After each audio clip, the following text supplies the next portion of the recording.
ایک مرتبہ کا ذکر ہے کہ ایک ملک کا بادشاہ بہت ظالم تھا۔ وہ رعایا سے ہر وقت عجیب و غریب فرمائشیں کرتا رہتا تھا۔ اس کی عوام اور خاص طور پر اس کا ایک وزیر اس سے بہت تنگ تھا۔ وزیر ایک نیک دل اور عقل مند انسان تھا جس کی وجہ سے ملک کے حالات کافی بہتر تھے۔ ایک دن بادشاہ کو ایک عجیب و غریب خواہش سوجھی۔ اس نے اپنے وزیر کو حکم دیا کہ مجھے ایک ایسا محل بنا کر دو جس کی تعمیر اوپر سے نیچے کی طرف کی جائے، اور اگر وزیر 10 دن کے اندر یہ کام شروع نہ کر سکے تو اس کا سر قلم کر دیا جائے۔ وزیر بہت پریشان ہوا کہ اب کیا کرے۔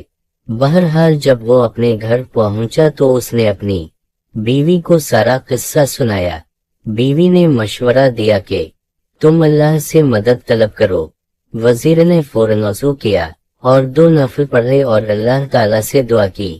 دعا کرتے کرتے وزیر کو نیند آ گئی۔ خواب میں کیا دیکھتا ہے کہ وہ ایک جنگل میں جا رہا ہے کہ اس کو کوئی چمکتی ہوئی چیز ملتی ہے جسے لے کر وہ بادشاہ کو دے دیتا ہے اور بادشاہ بہت خوش ہوتا ہے۔ صبح وزیر نے اپنی بیوی کو سارا خواب سنایا تو بیوی نے فوراً کہا کہ جنگل کی طرف جاؤ، وہاں سے تمہیں مدد ملے گی۔ وزیر نے اگلے دن رخت سفر باندھا اور جنگل کی طرف نکل پڑا۔ وہ تھوڑا بہت آرام کرتا اور پھر چل پڑتا۔ چلتے چلتے اس کو 5 دن ہو گئے لیکن کچھ کامیابی نہ ملی تو اس نے سوچا کہ چلو اب واپس چلتے ہیں، اس مسئلے کا کوئی حل نہیں۔ جب وہ واپس مرنے لگا تو اچانک اس کی نظر ایک خرگوش پر پڑی جو بیچارہ شکنجے میں پھنسا ہوا تھا۔ نیک دل وزیر نے فوراً شکنجہ سے خرگوش کو آزاد کرایا اور پھر واپس مرنے ہی لگا تھا کہ ایک آواز آئی، اے نیک دل انسان تمہارا بہت شکریہ۔ وزیر حیرت سے مرا تو کیا دیکھتا ہے کہ ایک چھوٹا سا بونا کھڑا ہے۔ وزیر کے پوچھنے پر اس نے بتایا کہ اس کو ایک جادوگر نے خرگوش بنایا ہوا تھا۔ شکنجہ کھولتے ہی جادوگر کا اثر زائل ہو گیا۔ وزیر نے اسے اپنی مشکل بتائی تو بونے نے اسے اپنے ساتھ چلنے کو کہا۔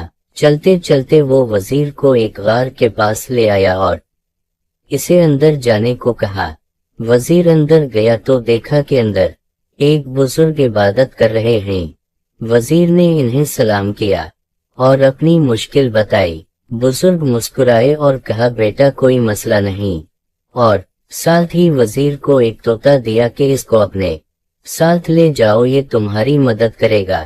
وزیر نے ان کا شکریہ ادا کیا اور واپس اپنے شہر کی طرف چل دیا۔ اپنے گھر جا کر اس نے اپنی بیوی کو سارا ماجرا سنایا۔ اگلے دن وہ بادشاہ کے محل گیا اور بادشاہ کو کہا آپ میرے ساتھ چلیں اور دیکھیں میں کیسے اوپر سے نیچے کی طرف محل تعمیر کرتا ہوں۔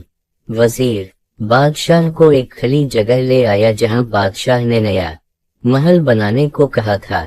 اس جگہ مزدور اور مستری اور تعمیراتی سامان پڑا ہوا تھا۔ وزیر نے طوطے کو ہوا میں چھوڑا اور کہا چلو میاں مٹھو اب اپنا کام دکھاؤ۔ طوطا اڑتا ہوا کافی اونچائی پر چلا گیا اور آوازیں لگانی شروع کر دیں کہ اینٹیں پکڑاؤ اینٹیں پکڑاؤ۔ بادشاہ یہ سن کر غصہ میں آ گیا اور وزیر کو کہا بھلا اتنی زیادہ اونچائی پر کوئی اینٹ کیسے پہنچا ہے گا؟